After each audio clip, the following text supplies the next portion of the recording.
என்ன குழம்பு வைக்கட்டும்? சாம்பார் வைமா. அம்மா, எனக்கு பிடிச்ச மோர் குழம்பு செய்ய சொல்லுமா. சாம்பார் எல்லாம் வேண்டாம். சரி மருமவளே. ஓ மைனிக்காரி வந்திருக்கா, அவளுக்கு பிடிச்ச மாதிரி மோர் குழம்பு வச்சிரு. உருளைக்கிழங்க வறுத்துரு. சரிங்க அத்தை.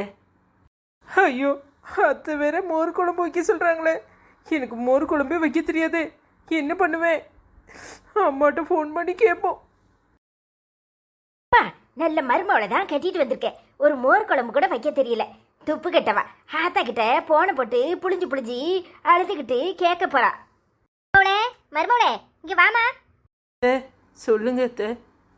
மருமவளே, உனக்கு மோர் குழம்பு வைக்க தெரியாதா? இல்லத்த, தெரியாது அத்தை. அம்மா, அதுக்கு போய் உன் அம்மாவை தொந்தரவு பண்ணுவியா?